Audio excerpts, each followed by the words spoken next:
What's up, everybody? Welcome to the 3 and Out YouTube page. I'm John Middlekauff, and we are talking football all day, every day. Make sure you subscribe, like the video, share it with your friends. Let's roll, baby. Okay, let's dive into a little thing that we like to call the Middlekauff mailbag. At John Middlekauff is the Instagram handle. Fire in those DMs, get your question answered here on the show. Really, really easier to do. Out of the 2024 quarterback first-round picks, which one do you think, if any, will be busts? Which one do you think will be stars? Well, I think the easy way to go is it's going to be hard for Caleb to not be good, right? He is very talented, and they have a lot of offensive weapons. I would say when you look at Jayden Daniels, you go a little, I mean, not a little, he was a one-year wonder. He had Malik Neighbors, who, I mean, might be a star in the NFL. His other wide receiver was drafted in the early 20s, right to the Jags. So he had two guys go in the top 25 picks, one guy go in the top 6, who, you know, easily could have been the 4th pick. His defensive coach is a head coach, so he's very reliant on his offensive coordinator, and the offensive coordinator is Cliff Kingsbury. So you just go, that thing could get weird. Drake May, I think there are going to be some growing pains this year in Washington, just natural transition of kind of starting over.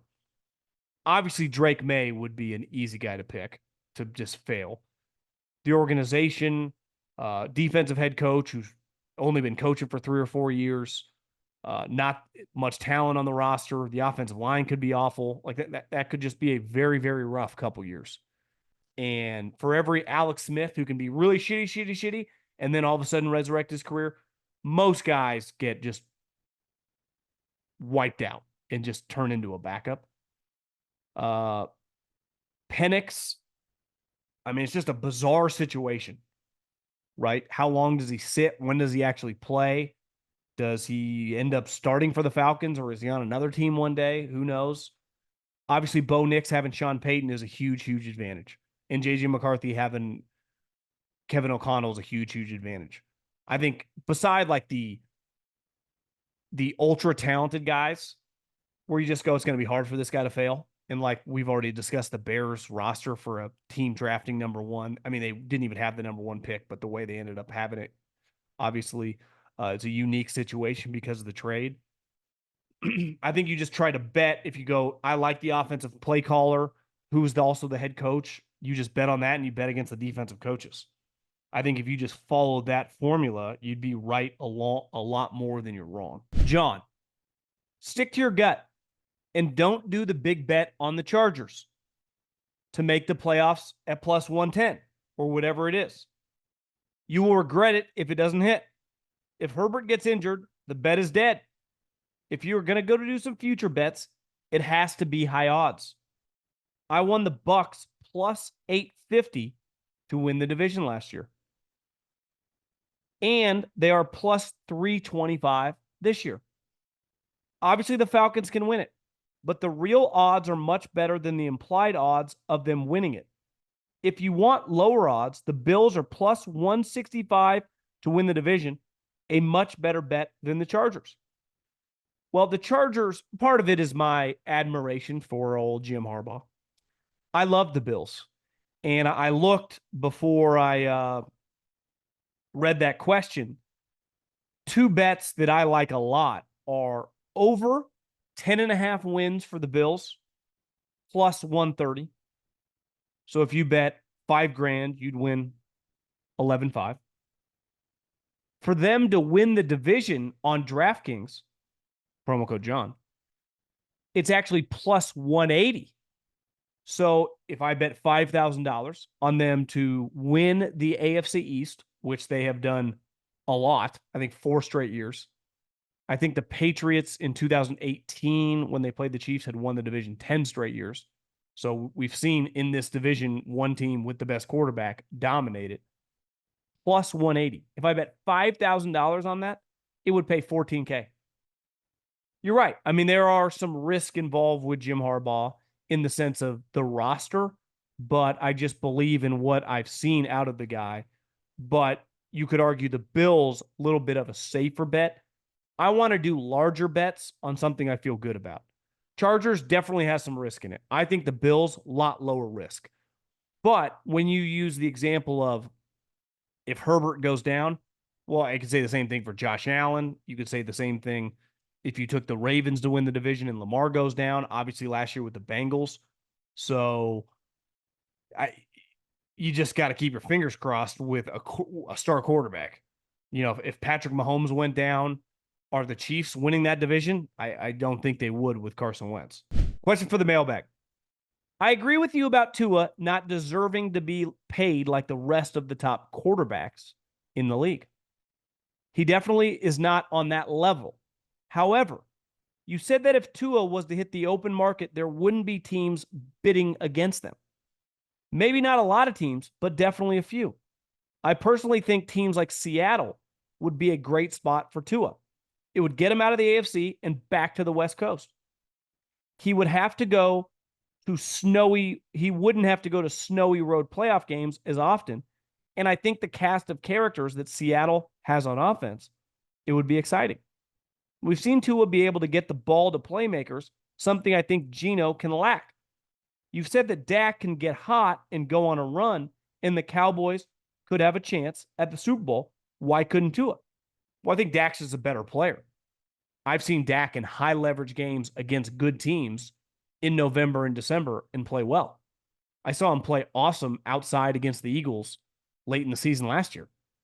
We have seen Dak excel late in the season. Now he's older. I just think Dak, just by every metric, is just better. He's bigger, better arm. Not that Dak has a great arm. You could argue they're similar arms. He's definitely more mobile. I just think he's a better player. Now, I never said that no one would want him. My point is who's bidding against them at that price, right? If you go to CarMax right now and you find, I don't know, two people want the same car. Well, if one guy's willing to pay 70 grand and the other guy's be like, hey, I'll give you 50 grand. Like there's a big difference, right? That's a large percentage from 70 to 50. That's my point is like our teams would be lined up. Seattle would give them 180 or $70 million guaranteed. I don't know, man. You're telling me John Schneider, who pounded the table. Think of the quarterbacks John Schneider likes. I actually disagree with that one. He loved Russell Wilson. Well, Russell Wilson had a big arm and was really mobile. He wanted to trade with the Browns. Remember when he offered Russell Wilson and Russell refused because he wanted Josh Allen. John Schneider had an affinity for Drew Lock in the trade. Why? Drew Lock's got a big arm. Now, he's not the caliber of players as other guys, but look at the type. Geno Smith has a big arm. I don't think Tua is John Schneider's type player at all. And the other thing is Mike McDonald being a defensive guy, would he go, does Tua scare me if I'm game planning against? Because that's how he would look at it in the evaluation. So, again, not saying no team would be interested in him. He's a starting quarterback in the NFL, and there's value there. But Seattle, I would not have them near the top. Hope you're doing well. Thanks for providing us with content on a regular basis. Wanted to get your opinion regarding who you think the favorite for the awards next year, specifically Coach of the Year. Well, who won it last year? Stefanski?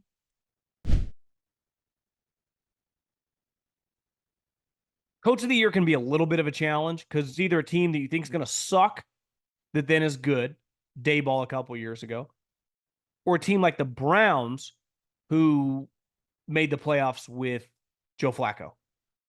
So to me, you can never guess in that scenario when something weird happens and the team maintains being good.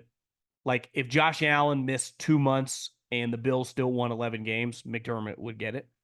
But you can't foresee that gambling before the season.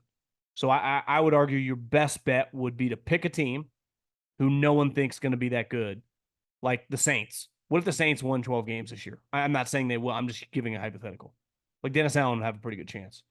Or if the Arizona Cardinals won 10. I think you have to look at a team that people don't think is going to be in the playoff mix or be in the playoffs and go, what if this team's in the playoffs? Offensive player of the year, MVP, rookie of the year, comeback player of the year. I would say comeback player of the year.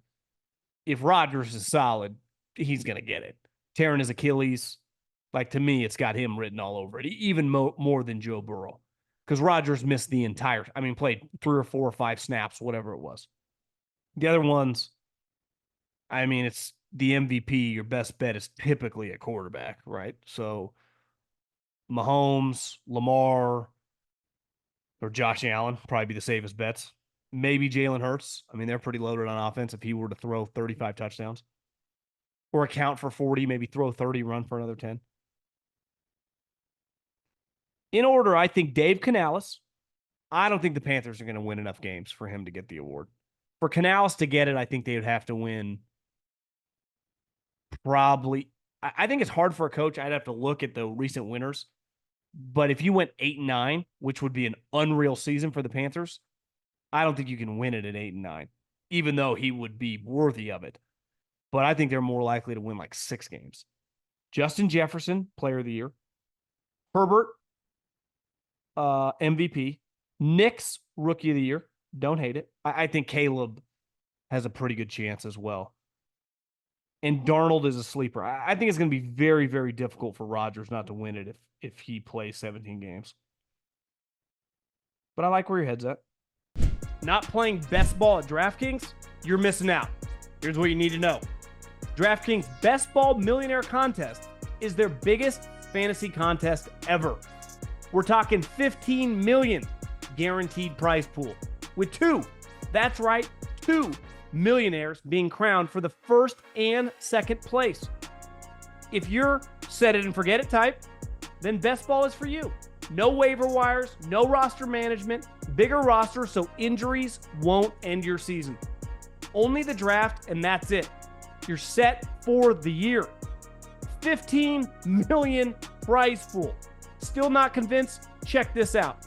This year, DraftKings is offering everyone a Draft One, Get One special. Your $20 entry fee scores you a bonus ticket.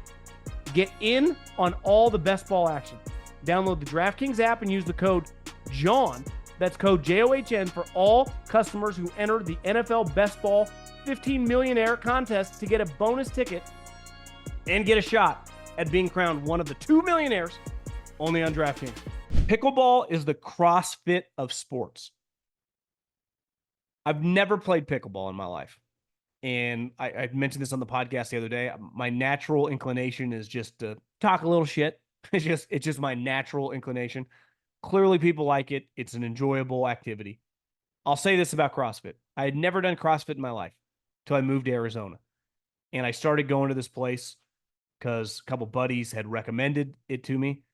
And I haven't been in like 6 months, and they're mad at me. I get texts like, you better be showing up. And I'm going to show up. I think I'm going to get back into it during football season because my workout's done by 7 a.m. and I have the rest of the day to grind my face off. CrossFit is hard. Like CrossFit, you could make fun of it. And people that take it very, very seriously on social media, I understand, the pushback or the sarcastic remarks on the other side. Whenever I did it, I felt incredible the rest of the day. Like it works. To me, pickleball, fat guy's tennis. During Hard Knocks, it seemed like Malik Neighbors was unhappy being selected by the Giants. If Neighbors isn't spectacular, do you see Daboll and Joe Schoen getting fired? I do wonder if he would have reacted like that with any team selecting him. It didn't feel like Neighbors was some big jump up and celebrate the moment he got the call. But I do agree when you just watch the video of him getting the call, he wasn't overjoyed. He wasn't doing cartwheels in the green room with the other players. I do think as the night went on, he did the FaceTime with the entire group. You see this if you haven't watched the last episode of Hard Knocks Giants. He definitely looked happier.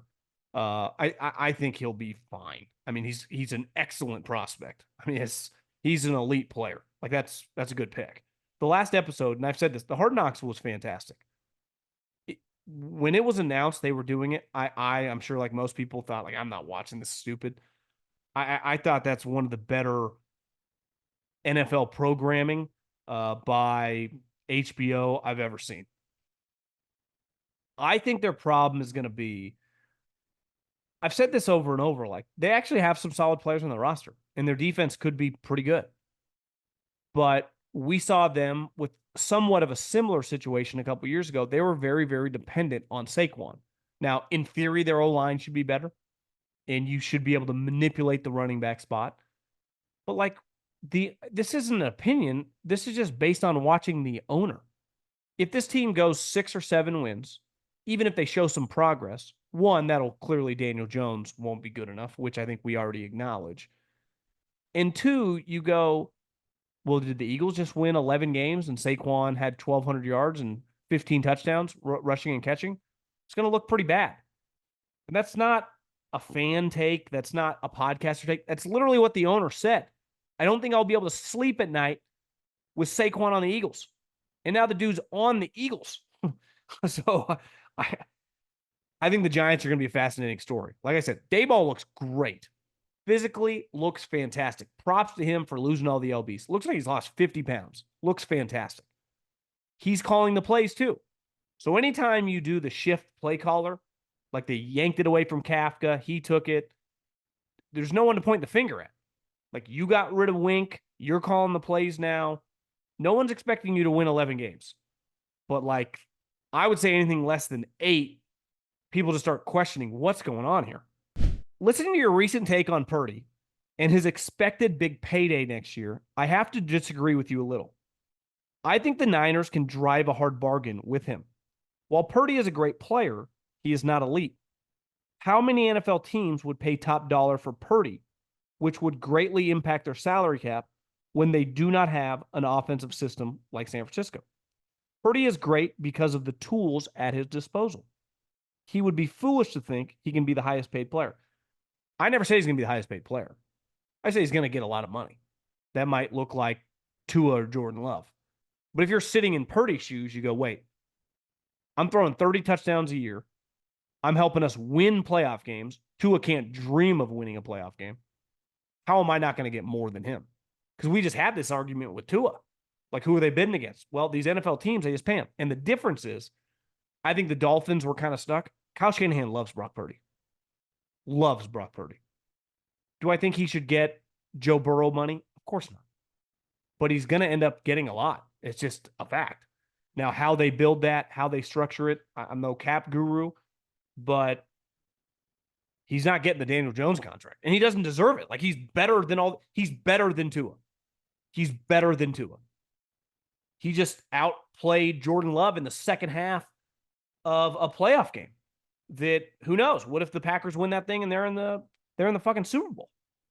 So like he's got a lot going for him in the argument of like, listen, I actually think he's going to be pretty team friendly because of Kyle.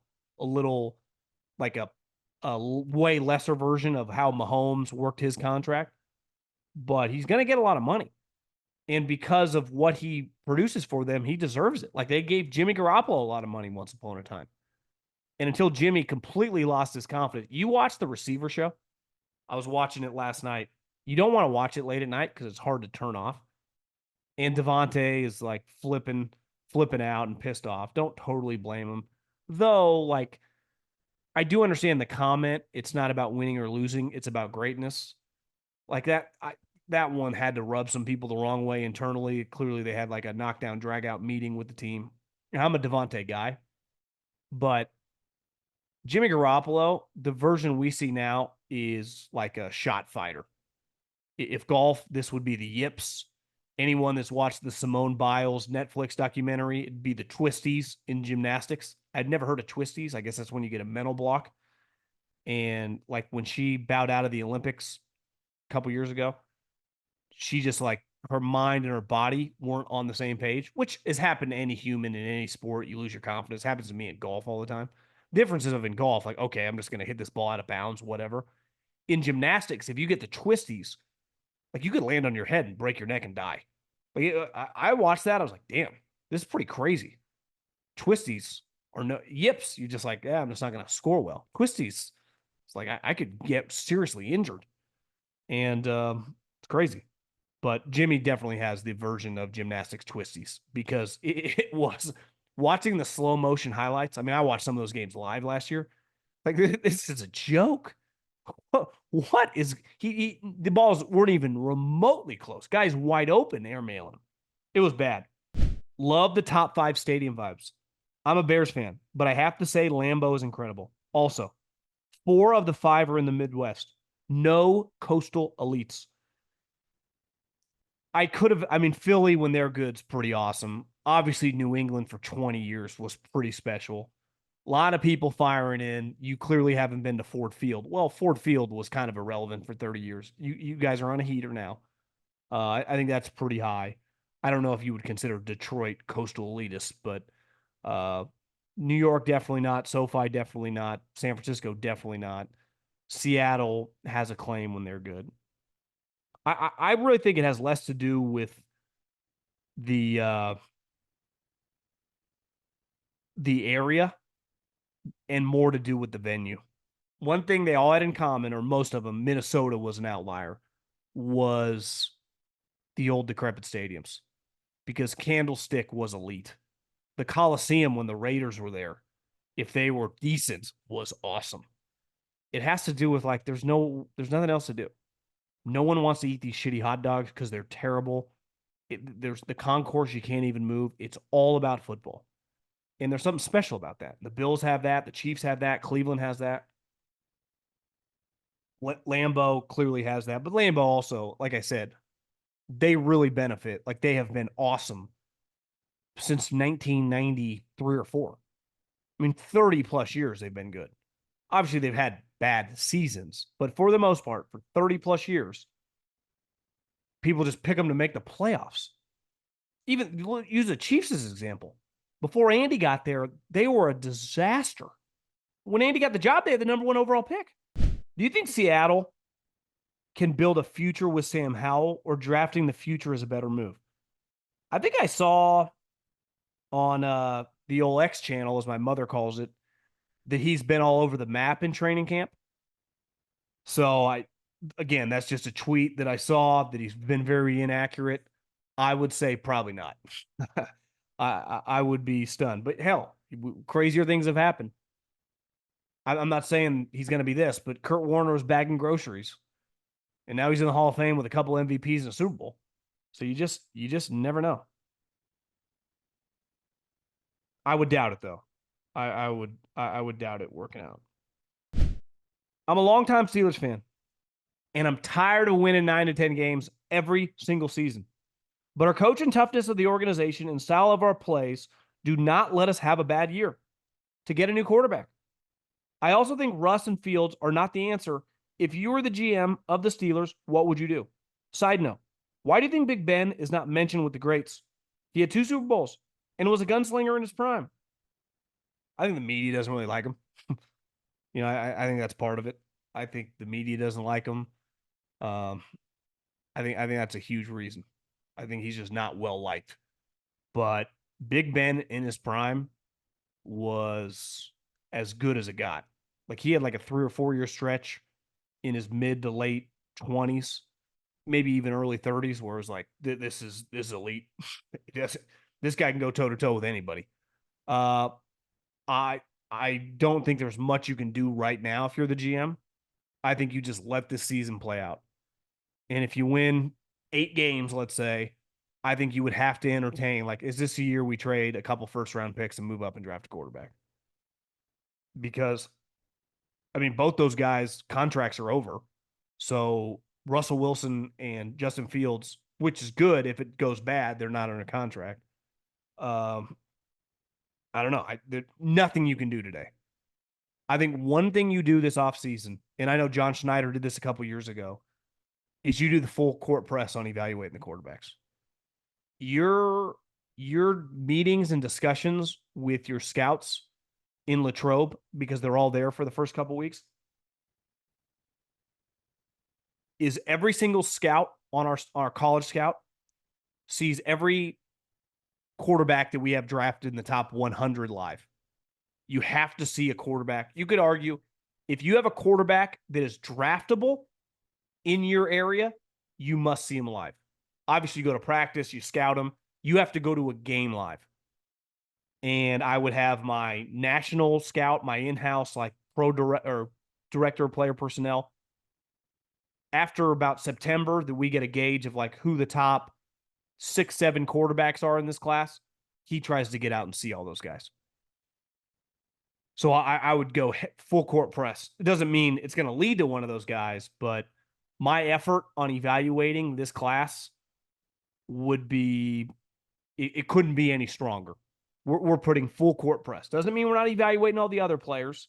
And when you go to games, you know, you can cross check other players.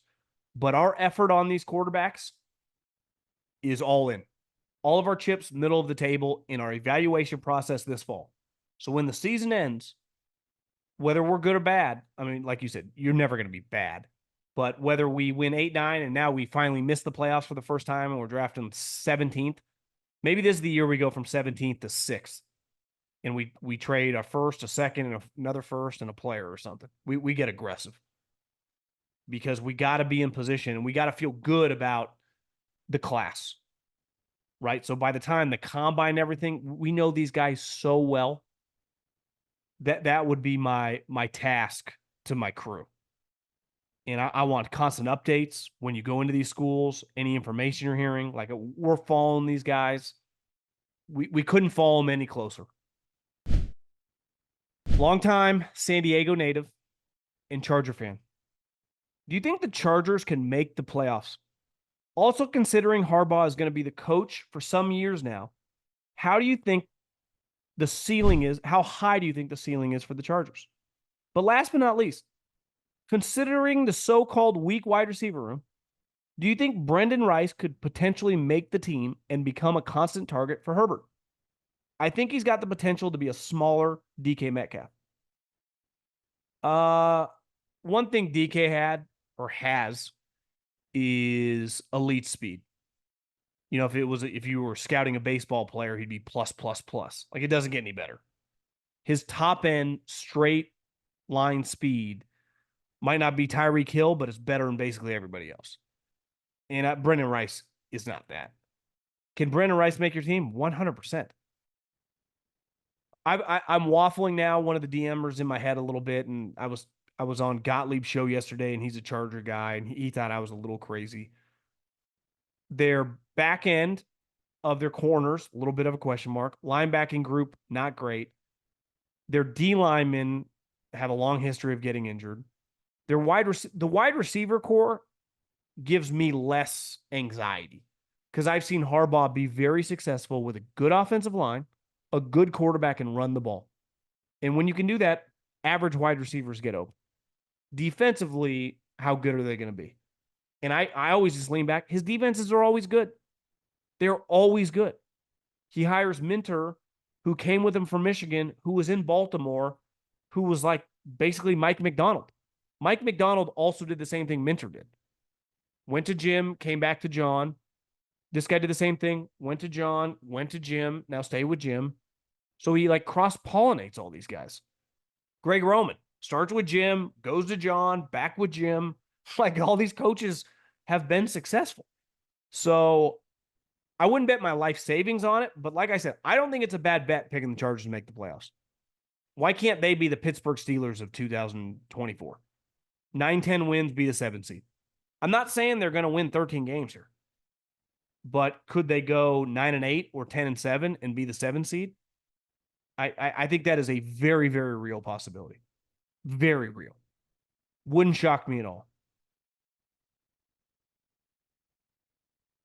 If I end up not putting money on it and they do it, I'd be kicking myself. This is from Donovan. What's up, buddy? With college football on the edge of really booming as a sport, is there anywhere to invest into it like you would the stock market? Thanks for your time. I don't think there is.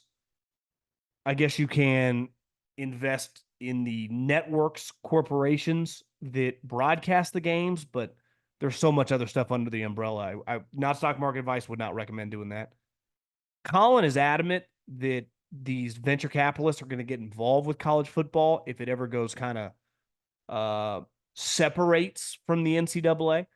Because let's face it, it doesn't make that much sense as they keep growing and making all the money to fund everything else. And because of rules like Title IX, they're forced to pay. And listen, a lot of men's sports don't make money either. To pay for all these sports that don't make any money. So why wouldn't they just go independent like the NFL and keep all the money for themselves? For the coaches, obviously, and the players, and stop sharing it with like women's tennis and men's soccer, which feels inevitable at the rate in which they're going because the money is growing exponentially. And when that happens, who knows? Maybe it becomes under some crazy, like in IPOs one day. If it does, I think a lot of people would invest. But I would push back a little bit. Like college football has been popular for a long time now. And I would say their popularity this last decade has really solidified them as the number 2 sport in America in terms of viewers. Now it's probably only going to grow because of the 12-team playoff, because of gambling, because of the consolidation of all the top teams playing each other in the, adding these teams to the conference. I'd say 50-50 chance one day there's some way to invest in college football as it's a public company on the stock market. I don't exactly know how the logistics of that would work, but you could definitely foresee a road. But I think right now, the only way technically would be to like be a booster of a program, but you don't get any money back. They give you tickets to the games and take care of you during the bowl week. But to my knowledge, there is no way to invest.